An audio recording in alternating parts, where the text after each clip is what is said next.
오늘 찬양대 찬양 듣고 도전을 많이 받았습니다. 오늘 제가 하나님 앞에서 나눌 말씀과 상당 부분 내용을 같이 하는 것 같아서 저의 마음이 상당히 기뻤습니다. 하나님께서 아마 그렇게 역사하신 것 같습니다. 제가 며칠 전 신문에 조아킴 포르제라는 분의 글을 읽었습니다. 아마 여러분 중에도 그 포르제에 대한 글을 읽으신 분이 계신지 모르겠습니다만 신문에 두 면에 걸쳐서 그분 이야기가 기록되어 있었습니다. 여러분 잘 아시는 대로 이 포르제는 프랑스 하원 의원이고 지금 한불 친선협회 회장으로 봉사하는 분이십니다. 나이는 34세, 굉장히 젊죠, 그렇죠? 여기 앉아 계신 분들 보니까 거의 뭐 60, 70대가 대부분인 것 같은데요. 이런 교회도 굉장히 드물죠, 그렇죠? 우리 할아버지 할머니 교회 죄송합니다. 34세면 여기서는 얼라들에 속합니다, 그렇죠? 근데 이 조아킴 포르제가 3개월 때 어머니로부터 버림을 당합니다. 마포구에서 버림을 당했고요. 그 이듬해 84년 1월에 프랑스로 입양이 되는데 프랑스의 디종이라는 데 있습니다. 중부 지역에 그곳에 변호사로 일하시는 아버지에게 입양이 됩니다. 그가 30년 넘게 살아오면서 자기 정체에 대해서 상당한 혼란을 겪었던 것 같습니다. 겉은 한국 사람인데 속은 프랑스 사람인 자기가 도대체 나는 누구인가? 거울을 들여다보면 자기는 분명히 한국 사람입니다. 동양인입니다. 근데 자기의 정신세계는 프랑스인이에요. 소위 정체성의 혼란을 겪으면서 살아왔다고 고백을 했습니다. 그래서 아마 열심히 공부했는지 모르겠습니다. 자기 정체를 찾기 위해서 어쩌면 학업 속에서 자기를 확인하고 싶었는지 모르겠습니다. 소위 자아실현이죠. self-realization. 자기를 학업을 통해서 확인했던 것 같습니다. 그래서 열심히 공부해서 의과대학생이 됐죠. 그래서 2008년 스위스 로잔 대학의 신경방사선과 교수로 봉직을 하기 시작했고요. 나중에 마크롱 여러분 아시죠? 이름도 좀 독특한데 우리 프랑스 총리가 젊은 총리잖아요. 이 조아킴을 찾아와서 당신이 정치가로 하원의원에 출마해주면 좋겠다는 권면을 받고 결심을 하고 의원에 출마하는데요. 그 이유를 이렇게 얘기했습니다. 제가 정치인이 된 이유는 더 많은 사람들을 돕고 싶었습니다. 의사로도 충분히 많은 사람을 도우면서 살 수 있지만 정치가가 되면 더 선한 영향력을 끼쳐서 많은 사람들에게 좋은 일을 할 수 있을 것 같아서 정치에 뛰어들었습니다. 이분은 여러분 아시는 21세기 위원회라는 그 아프리카, 아시아의 청년들을 청년 리더십을 키우는데 심혈을 기울이는 단체의 멤버십을 가지고 있는 분이십니다. 기자가 이렇게 물었어요. 당신 혹시 자라면서 아니면 지금 어떤 컴플렉스를 가지고 있지는 않습니까? 그랬더니 저는 컴플렉스를 가지고 있지 않습니다. 여러분 컴플렉스가 뭐죠? 어떤 원망, 낮은 자존감, 과거에 자기가 겪었던 수많은 아픈 일들이 자기 안에서 자기를 괴롭히는 심리적 상태를 우리가 컴플렉스라고 그러는데요. 이분이 나는 컴플렉스가 없습니다. 제가 이 고백을 듣고 깜짝 놀랐습니다. 제가 보니까 이 조아킴은 크리스찬은 아니에요. 크리스찬도 아닌데 어떻게 이렇게 건강한 자존감을 가질 수 있었을까 생각하면서 저는 요셉을 떠올렸죠. 여러분 요셉은 여러분 잘 아시는 대로 사실은 컴플렉스를 가질 수 있는 인물이었습니다. 어렸을 때 형들로부터 소위 버림을 받았어요. 어뷰즈를 당한 거죠. 심리적 psychological abuse. 아버지가 자기를 사랑했어요. 형들보다 더 사랑했습니다. 야곱이 늦은 나이에 낳은 아이이기 때문에 정말 사랑했습니다. 저도 41살에 우리 둘째를 가졌는데요. 너무 귀여워서 야단을 칠 수가 없어요. 그래서 얘가 버릇이 없어요. 때려줄 수가 없어요. 너무 귀여우니까. 우리 박상봉 목사님도, 박상봉 교수님도 지금 아기가 아주 어리잖아요. 그렇죠? 아마 앞으로 두고 보세요. 야단 못 칠 거예요. 아마 이 교회에서 가장 망나니가 될 가능성이 있습니다. 말 안 듣고. 이 요셉이 그랬습니다. 이 요셉이 정말 막내로 너무 귀여우니까 아버지가 옷도 특별히 지어 입혔고요. 뭐 먹는 거 모든 것을 다 구별했어요. 형들이 시기하기 시작했습니다.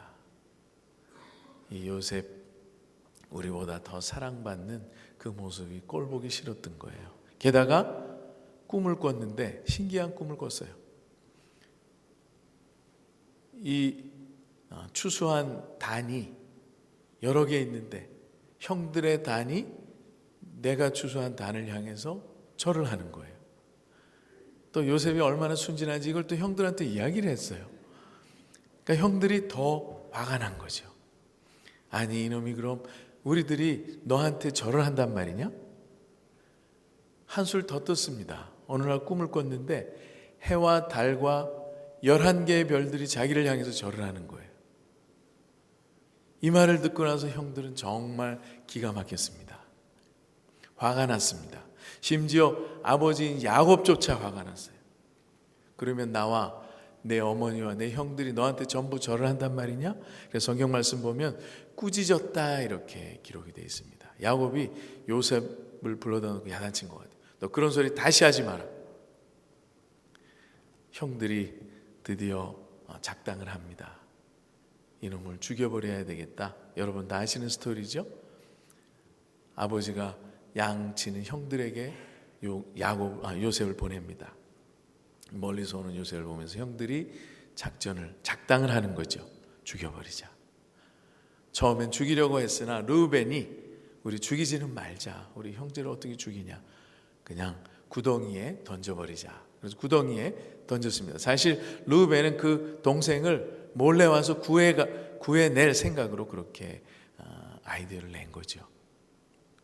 한참 있다가 유다가 또 다른 아이디어를 냅니다. 우리가 여기 구덩이에 넣어서 만약에 굶어 죽으면 어떻게 하냐. 우리 그러지 말고 차라리 노예로 팔아버리자.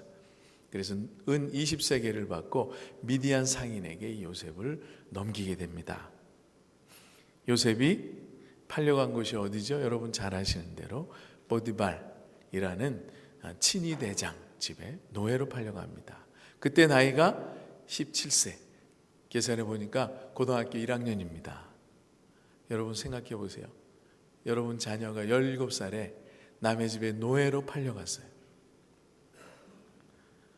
이 17살밖에 되지 않은 요셉의 여정에 하나님이 어떻게 개입하셨는가를 성경이 이렇게 기록합니다. 여러분 성경 말씀 39장 2절 3절 말씀 한번 같이 봅니다. 우리 창세기 39장으로 건너가서 성경 있으신 분들은 같이 펴서 읽어보셨으면 감사하겠습니다. 여호와께서 요셉과 함께 하심으로 그가 형통한 자가 되어 그의 주인 애굽 사람의 집에 있으니 그의 주인이 여호와께서 그와 함께 하심을 보며 또 여호와께서 그의 범사에 형통하게 하심을 보았더라. 여기서 두 번 반복되는 표현이 있죠. 여호와께서 요셉과 함께 하셨다. 하나님께서는 이 소년 요셉과 함께 하셨습니다. 이 창세기 기자는 무엇인가 하나님의 계획이 있음을 암시적으로 보여주고 있다고 저는 생각합니다. 노예로 팔렸는데 하나님이 함께 하셨어요. 성실했습니다. 하나님께서 요셉으로 말미암아 그 집에 형통함과 부를 더하셨어요.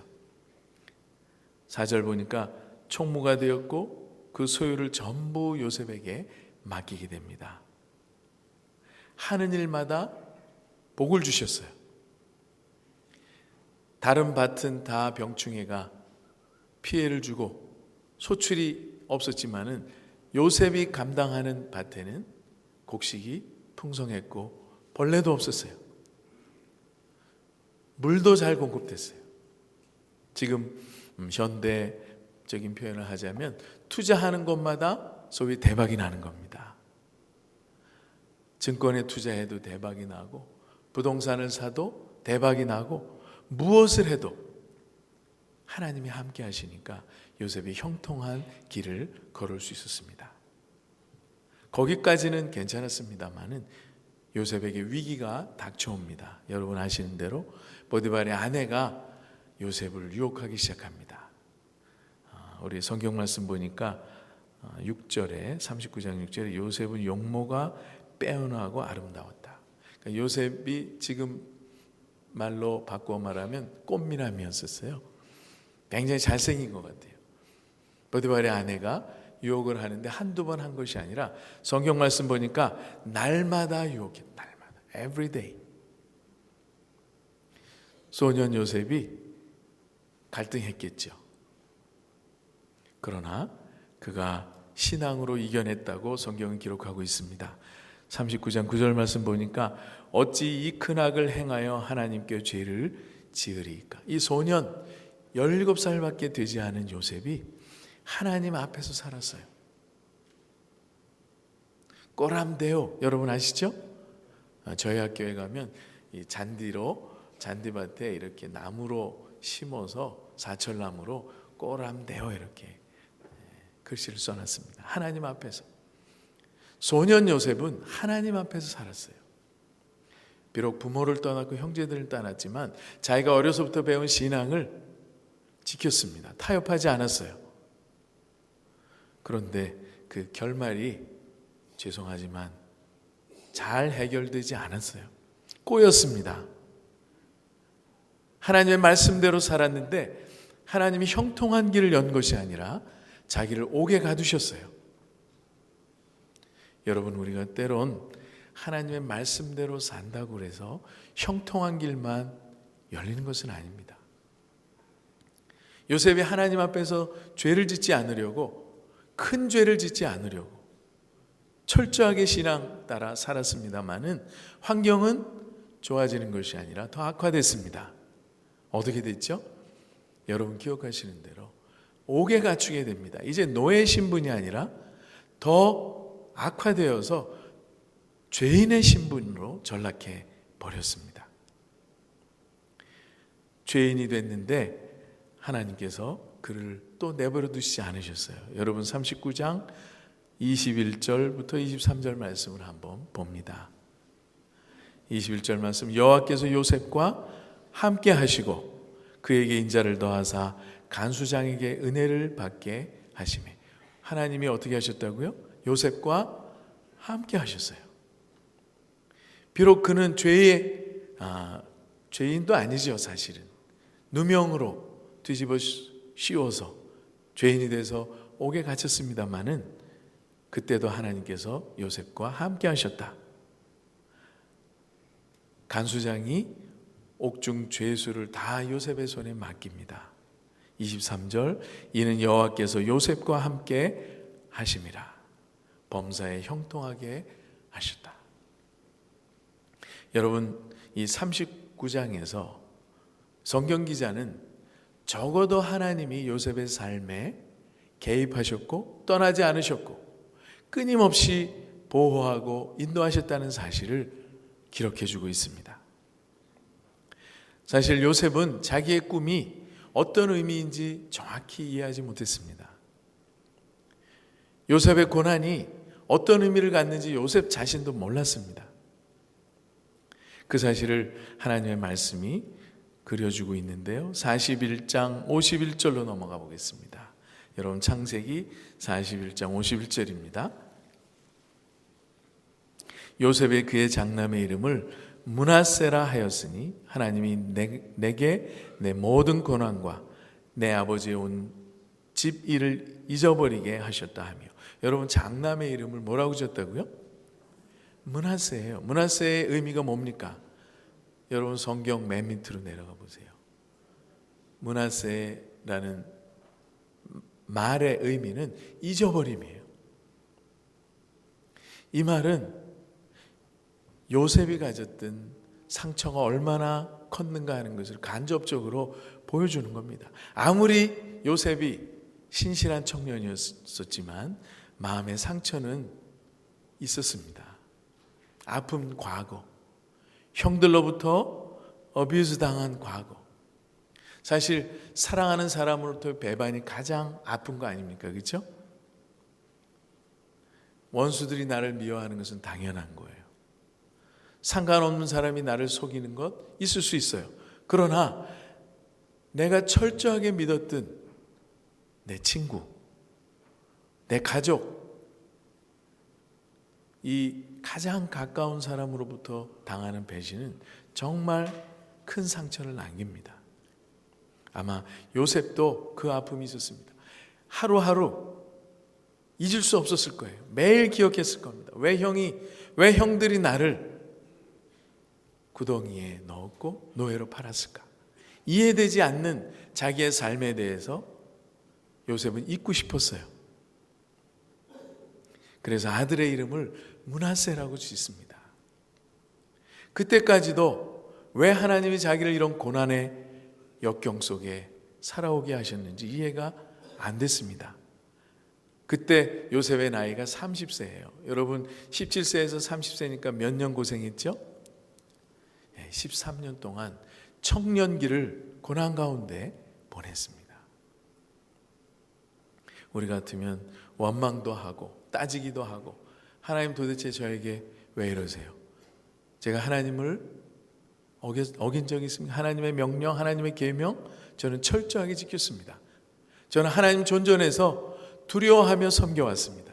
그런데 하나님 도대체 왜 제가 이런 일을 당해야 됩니까? 따질 수 있었어요. 그런데 성경은 요셉이 한마디도 하나님 앞에서 불평을 했거나 따지지 않았다는 사실을 간접적으로 암시하고 있습니다. 발견할 수가 없어요. 이 창세기를 읽으면서 요셉이 하나님을 향해서 항거했다, 분노를 폭발했다. 욥까지도 나중엔 하나님께 따지거든요. 여러분 기억나시죠? 하나님 왜 이러십니까? 내가 뭐 잘못한 거 있습니까? 내가 하나님 동방의 의인으로 하나님을 철저하게 섬겨왔는데 도대체 왜 이러십니까? 근데 욥은 따지지 않았어요. 그리고 이 문제를 스스로 해결합니다. 아들의 이름을 므낫세라. 모든 아픔을 잊고 싶었어요. 그 꿈과 자기 여정의 의미를 언제 비로소 깨닫습니까? 여러분 오늘 읽으신 45장에 가면 형들을 만나게 되고요. 그때 자기 인생의 의미를, 자기 고난의 의미를 깨닫게 됩니다. 45장 5절입니다. 나를 이곳에 팔았으므로 근심하지 마소서, 한탄하지 마소서. 하나님이 생명을 구원하려고 나를 당신들보다 먼저 보내셨나이다. 여러분 형들을 만나고서야 자기가 왜 이렇게 힘든 여정을 젊은 나이에 살아올 수밖에 없었는가를 발견하게 됩니다. 그리고 더 큰 해석을 합니다. 8절에 그런즉 나를 이리로 보내신 이는 당신들이 아니요 하나님이시라. 자기의 인생을 되돌아보면서, 자기의 청년기를 되돌아보면서 결론을 이렇게 내리는 겁니다. 당신들이 나를 이리로 보낸 것이 아니라 하나님이 보낸 것입니다. 하나님 주권, 우리가 영어로 sovereignty of God, 하나님의 주권에 대해서 순복할 줄 알고 인정할 줄 아는 요셉의 모습 얼마나 멋진지 모르겠습니다. 당신들이 보낸 것이 아닙니다. 하나님이 보내셨습니다.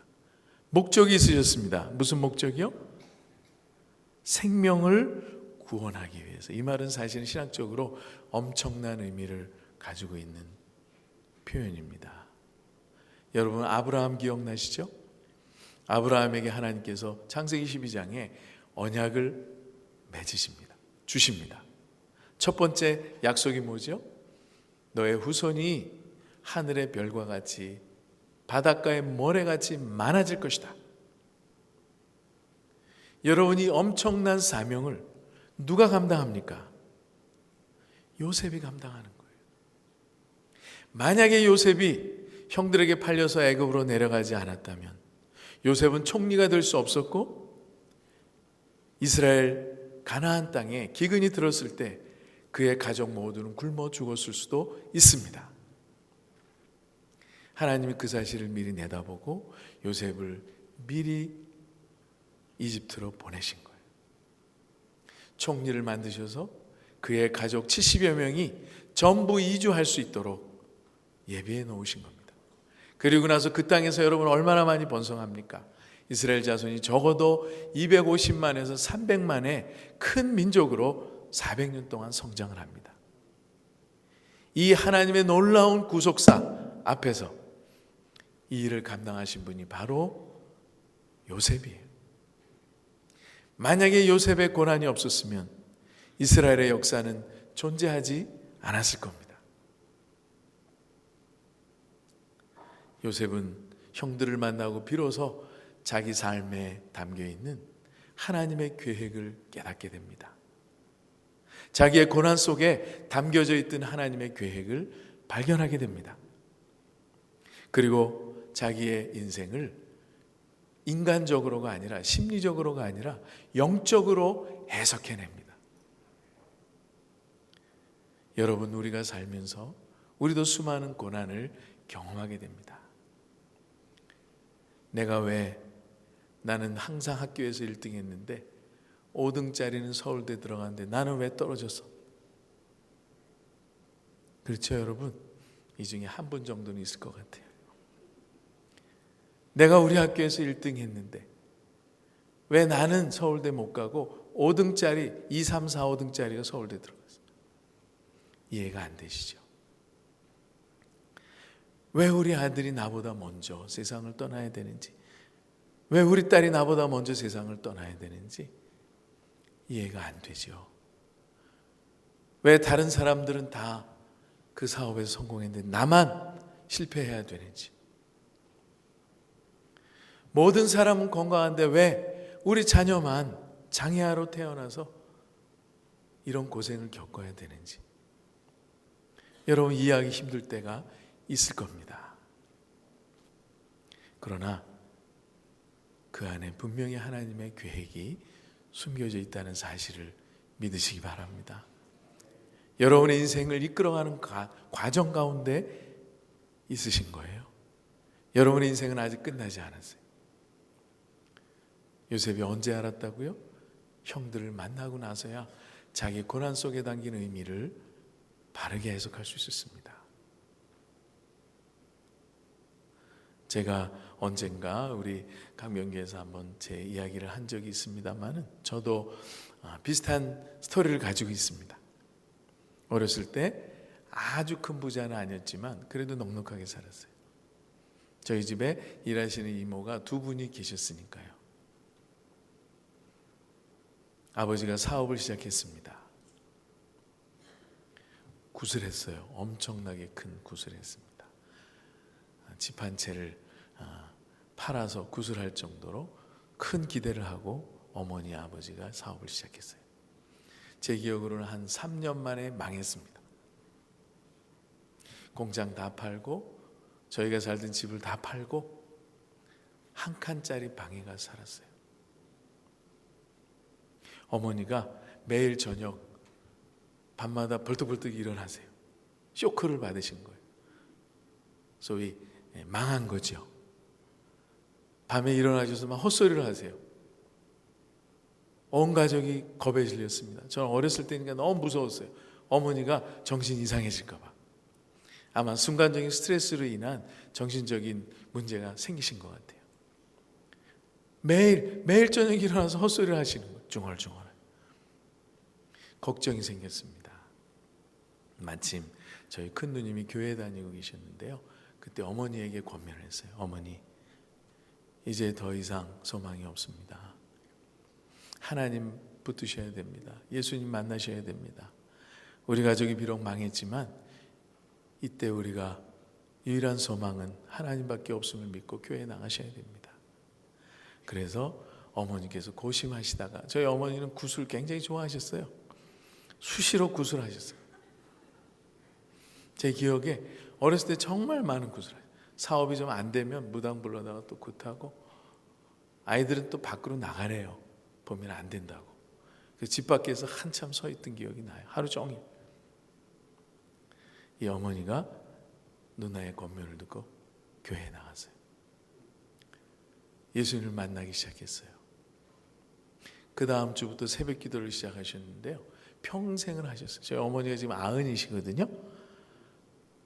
몇 년 전부터 이제 거동이 불편해서 못 나가시는데, 지금도 집안에서 새벽이면 일어나서 하루에 2시간씩 기도하세요. 하루는 제가 어머니에게, 어머니 그때 우리가 망하지만 않았어도 참 편안하게 생활하셨을 텐데 망해서 고생하셨습니다. 그랬더니 어머니가 저에게 하는 말씀이, 김 목사, 망한 거 아니다. 축복이다. 우리가 그때 망하지 않았으면 어떻게 예수를 만나니? 나 아마 평생 굿하고 살았을 거예요. 평생 전보로 다녔을 거예요. 근데 그때 망해서 예수님 만났잖아. 망한 게 아니라 축복이야. 목사인 제가 부끄러웠어요. 그 이후로 온 가족이 신앙생활을 했고, 아버님은 장로님이 되셨고, 저는 목사가 됐습니다.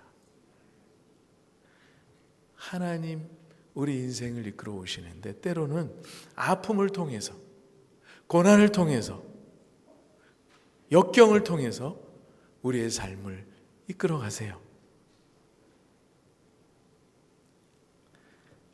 결국 하나님께서 우리에게 더 좋은 것을 보여주기 위해서, 더 나은 길을 보여주기 위해서 고난 속에 두셨음을 생각할 수 있습니다.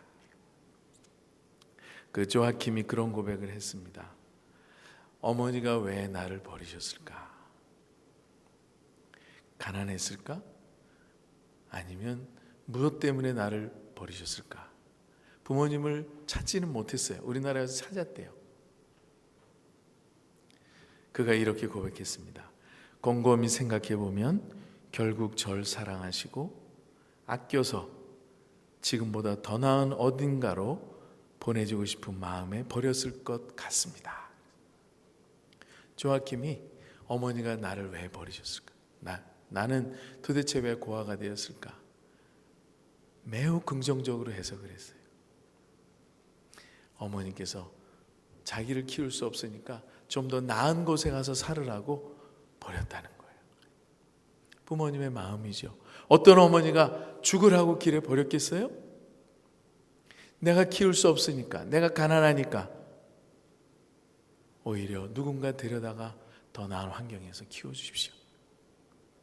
매우 긍정적인 해석을 하는 조아킴, 도전을 받았습니다. 여러분, 하나님이 우리를 고난 가운데 두실 때 죽으라고, 그 가운데 빠져서 헤어나오지 못하라고, 좌절하라고 우리를 그 고난 가운데 두십니까? 그렇지 않아요. 더 나은 삶을 허락하시기 위해서, 더 나은 인생을 살도록, 더 나은 세속적인 가치보다 영원한 영적인 가치, 영원한 나라를 우리에게 허락하기 위해서 하나님이 때로는 우리를 고난 가운데 두시는 겁니다. 저희 교회에 재미있는 집사님이 한 분 계십니다. 이호택이라는 분인데요. 혹시 여러분 가운데 피난처라는 그 사단법인을 아시는 분이 계신지 모르겠습니다.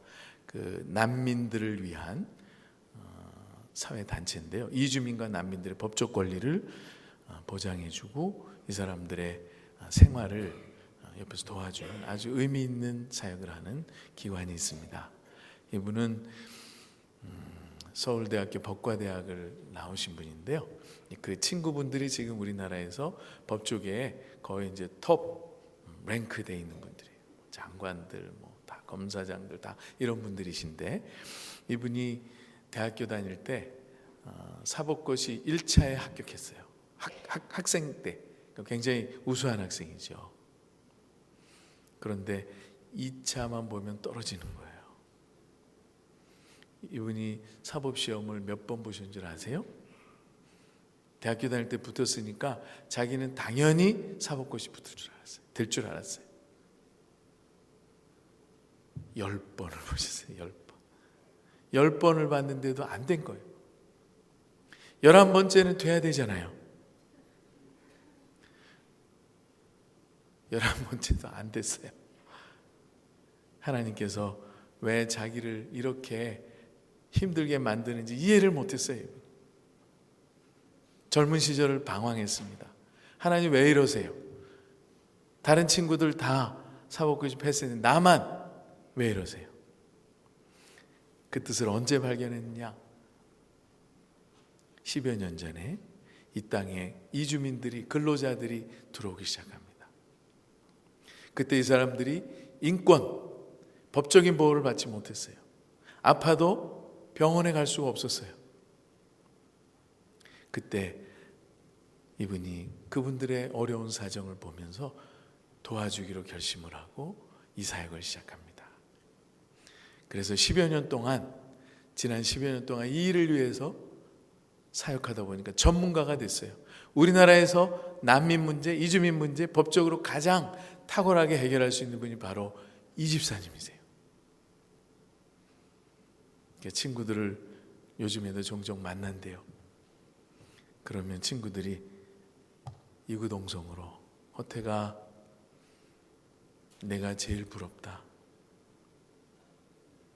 자기들은 사회적으로 성공했어요.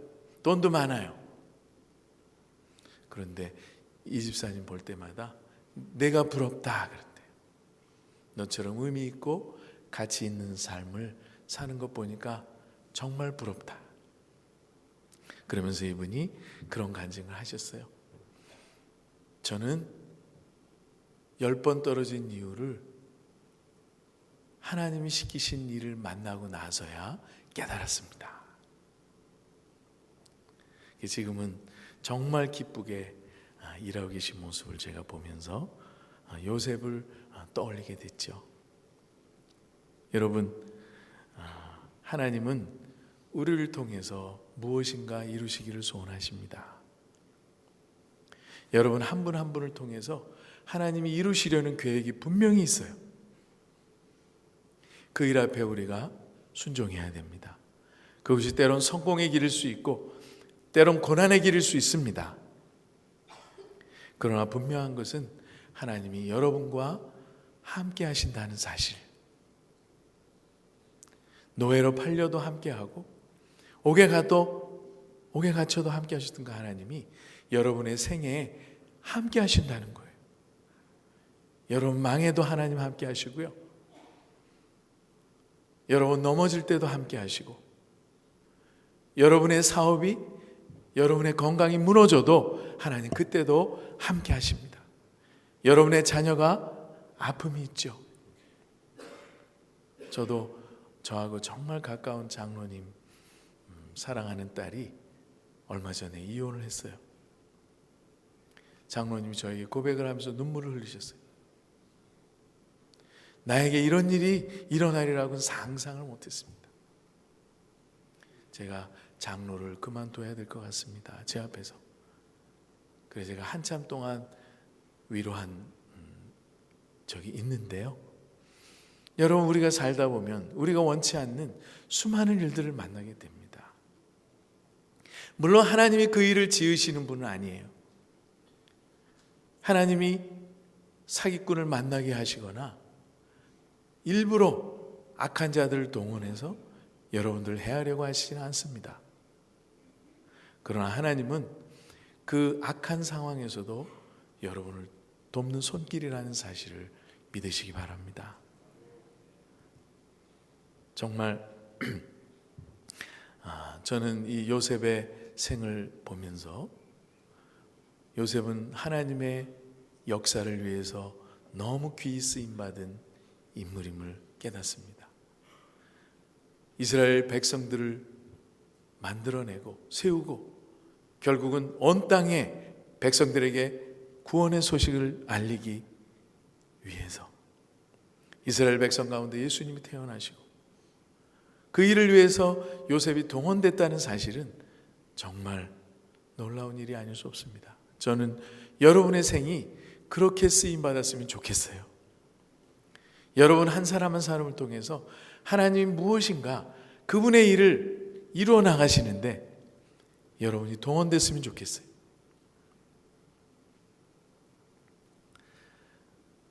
시간이 많이 갔습니다. 우리 오두막이라는 영화의 이야기를 잠깐 하고 마치겠습니다. 아마 소설로 읽으신 분도 계실 테고요, 영화를 보신 분도 있을 텐데, 이 오두막이라는 영화의 그 주인공은 아빠죠. 아빠가 사랑하는 아들, 딸 둘 데리고 여름 휴가를 떠납니다. 호숫가에 가서 캠핑을 하는데요, 아들과 딸이 배를 타다가 그 배가 엎어져서 아이들이 죽을 지경에 이르니까 아빠가 뛰어들어서 이 아이들 다 구해냅니다. 그리고 나서 돌아오죠. 돌아왔는데 막내딸이 사라진 거예요.